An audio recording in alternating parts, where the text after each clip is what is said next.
Assalamualaikum warahmatullahi wabarakatuh. Bertemu kembali dengan saya dengan video pembelajaran yang akan membahas topik estimasi ketidakpastian pengukuran. Estimasi ketidakpastian pengukuran penting kita pelajari karena setiap hasil pengukuran yang menghasilkan angka saja tidak cukup. Tidak ada pengukuran yang benar-benar pasti.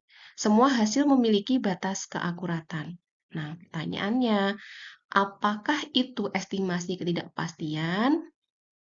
Estimasi ketidakpastian pengukuran menunjukkan seberapa besar keraguan terhadap hasil yang dilaporkan, bukan menunjukkan kesalahan, tetapi kejujuran ilmiah. Nah, pada kesempatan kali ini, saya akan membahas terkait penentuan estimasi ketidakpastian pengukuran dari beberapa metode analisis. Yang pertama, gravimetri, volumetri, instrumentasi, dan juga mikrobiologi. Nah, fokus pada video kali ini, saya akan membahas terkait tahapan-tahapan analisis penentuan ketidakpastian dari gravimetri.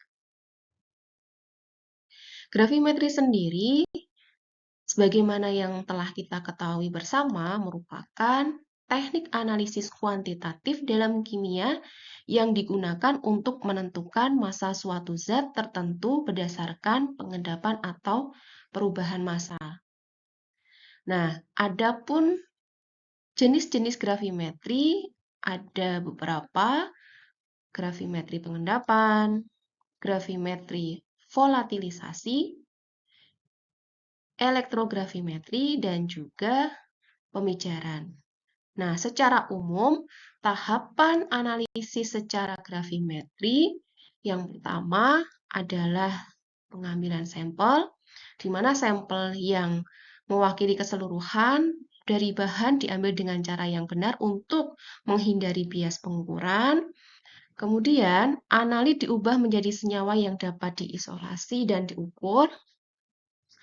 Kemudian, reagen yang ditambahkan untuk membentuk endapan yang mengandung analit. Proses ini dilakukan pada suhu dan pH tertentu agar pembentukan endapan sempurna dan tidak terjadi kopresipitasi.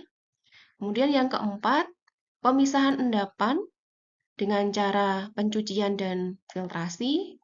Terakhir, endapan dikeringkan, bisa dengan cara pengovenan, pemijaran, sehingga diperoleh hasil yang konstan, sehingga dapat dianalisis.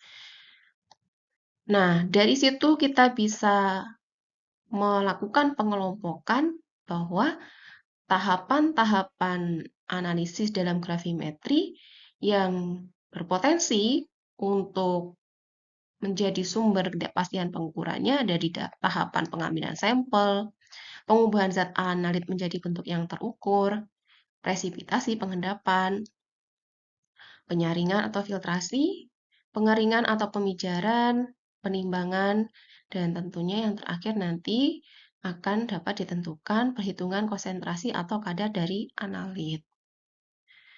Nah, pertanyaannya, bagaimana cara menentukan estimasi ketidakpastian pengukurannya? Ada 4 tahapan yang dapat kita lakukan untuk menentukan estimasi ketidakpastian pengukurannya. Yang pertama adalah penetapan formula atau rumus yang digunakan untuk menghitung kadar atau konsentrasi dari analit. Tahapan selanjutnya, mengidentifikasi sumber-sumber uncertainty atau ketidakpastian pengukurannya.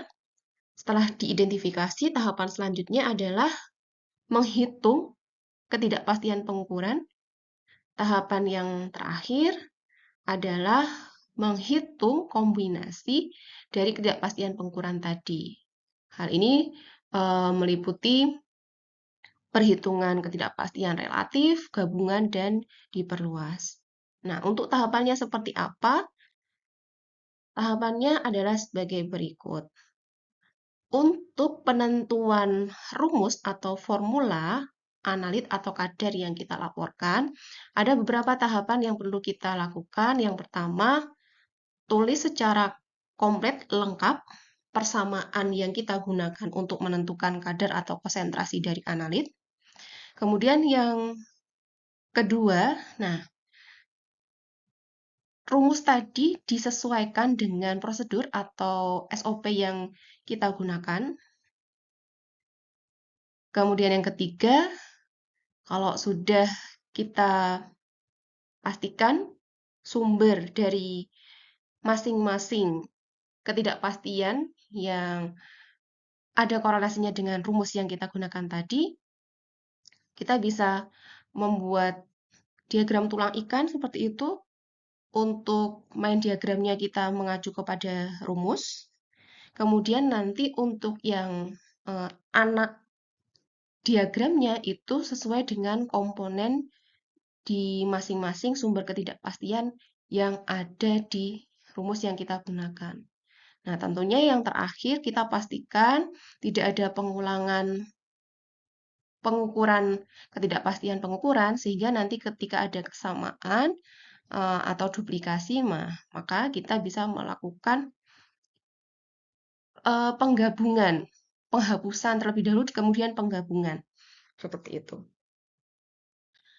Selanjutnya, setelah penetapan rumus, dari rumus dapat dibuat diagram tulang ikannya, tahap selanjutnya adalah identifikasi sumber ketidakpastiannya.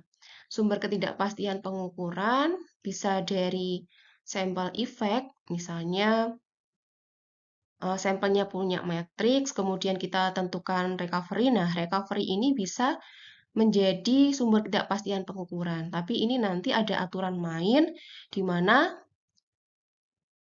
ada ketetapan yang harus dipenuhi ya dengan membandingkan T tabel dengan T hitung untuk memasukkan recovery di dalam perhitungan ketidakpastian pengukuran. Kemudian terkait dengan penggunaan reagen, karena di dalam analisis gravimetri sendiri menggunakan salah satunya menggunakan reagen pengendap. Nah, kemurniannya juga akan mempengaruhi hasil dari endapan yang terbentuk. Endapan yang terbentuk akan mempengaruhi massa yang nantinya akan ditimbang. Dan seterusnya tentu akan mempengaruhi hasil akhir dari analisis gravimetri. Atau dari segi operator efek. Nah, pengoperasian atau kondisi operasional bisa saja tidak konstan, temperatur bisa berbeda-beda sehingga bisa mempengaruhi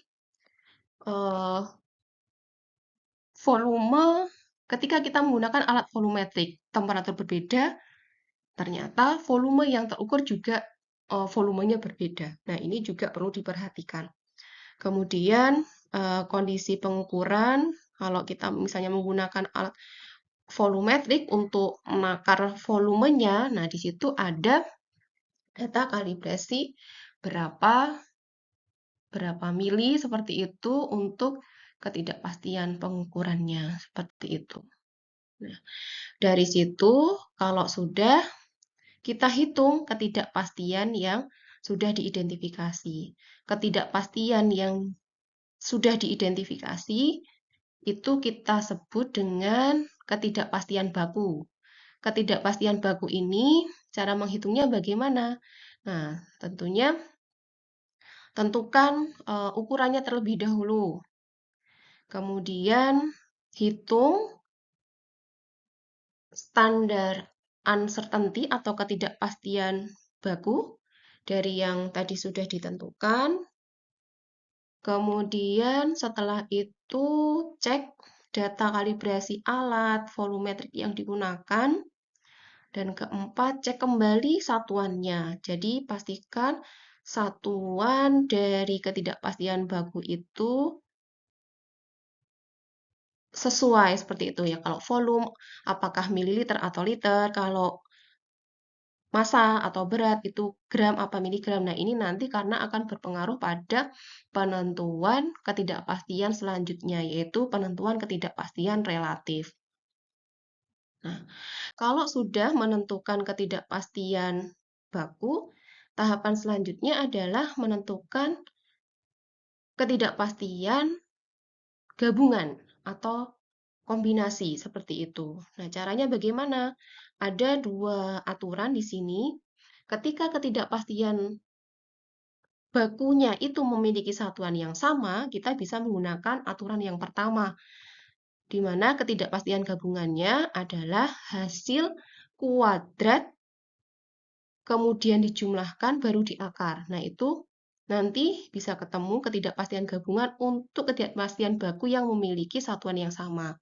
Tetapi kalau ketidakpastian bakunya itu memiliki satuan yang berbeda, misalnya sumbernya dari alat ukur volumetrik, satuan ketidakpastiannya itu mili. Kemudian ada sumber ketidakpastian dari neraca atau massa, satuannya gram. Nah, kita tidak bisa serta-merta menggabungkan ketidakpastian tersebut tanpa menghitung ketidakpastian relatif. Caranya bagaimana? Nah, caranya dengan cara membagi dengan volume yang kita gunakan, membagi dengan massa yang kita timbang. Dari situ, karena tidak ada satuan, akhirnya kita bisa menggabungkan hasil kuadrat dari masing-masing ketidakpastian baku. Nah, kemudian jangan lupa karena aturan yang kedua ini hasilnya tidak bersatuan, pasti harus dikali dengan hasil yang dilaporkan supaya nanti muncul satuan sesuai dengan hasil yang dilaporkan. Nah, pelaporan di dalam penentuan estimasi ketidakpastian pengukuran itu kita bisa melaporkan dengan cara nilai ratanya itu berapa, kemudian plus minus ketidakpastian diperluas. Berikut satuannya. Ketidakpastian diperluas itu nanti ada faktor cakupan yang digunakan untuk mengalihkan hasil ketidakpastian gabungan. Faktor cakupan ini sangat berkaitan dengan derajat kepercayaan yang kita gunakan. Biasanya faktor cakupannya itu 2, karena derajat kepercayaan yang diasumsikan di situ 95%. Tapi juga ada yang derajat kepercayaannya 99% sehingga faktor cakupannya dikali 3. Tetapi yang paling banyak digunakan faktor cakupannya adalah 2.